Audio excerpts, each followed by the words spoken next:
Have you been catastrophically injured? And what I mean is injured to the point where you are unable to do certain activities and somebody has to do those for you, like cooking, cleaning, grocery shopping, driving, that type of stuff? Well, if this is a personal injury lawsuit and a negligent third party like an auto accident happened, well, in that case, you can absolutely get that because it's called compensatory damages. And that could largely work up the value of your case for the future. But most people don't know that you can actually get this in workers' comp as well. Hi, my name is Michael Burgis. I'm the managing attorney of MB&A. I'm a certified legal specialist in California workers' compensation, and I'm a trial attorney.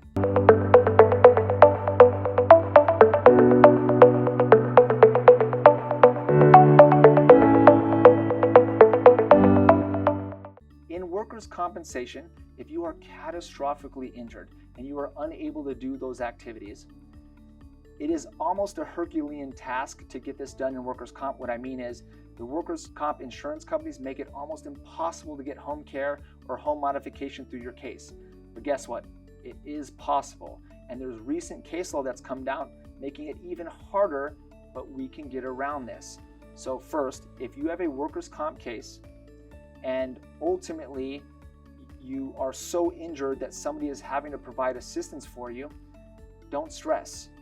You may be able to get that person paid to provide the services for you, and you may even be able to get lifetime future medical care and compensation for that indefinitely for your future. Here's the gist. One, you need to be with a really good workers' compensation attorney who knows how to do this, and frankly, I don't really know other firms that litigate this. Home care and home modification are kind of two things. Home modification is, for instance, you have a very debilitated back injury. You've had a failed surgery and you can't ambulate without assistant care, but you live in a condo with steps and carpet and you can't get up the stairs and you're tripping over the carpet. Did you know you can be relocated to a single floor residence with hardwood based on the medical necessity? Additionally, if somebody's providing care for you to cook, clean, grocery shop, or do those things that you can't do, you could potentially get them paid for their services they've provided. And additionally, if that is reasonably medically necessary and ongoing going forward, you can get lifetime future care. But there are a lot of hurdles here. You have to first show the reasonable medical necessity of it.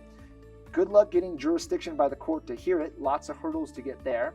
And then there's new case law establishing that even if somebody can't do it, that doesn't matter. You have to show that it's medical treatment. That is, it's medically necessary to have that done for them, or they're going to get worse. So for instance, take a typical orthopedic case, and they have very debilitating orthopedic injuries, and they can't cook, clean, grocery shop, running errands, do laundry, that type of stuff.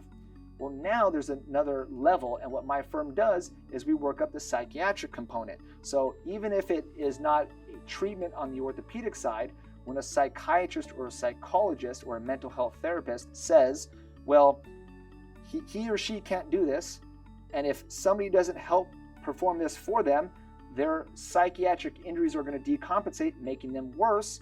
Therefore, it is medically necessary. That care is medical treatment. So lots of hurdles here, but I want to tell you, if you are catastrophically injured or you know somebody who's catastrophically injured, whether it's a civil case or a workers' comp case, and your attorney or whoever's representing you or the adjuster, nobody's mentioned that you're entitled to benefits including home care and home modification, it's very important to give us a call.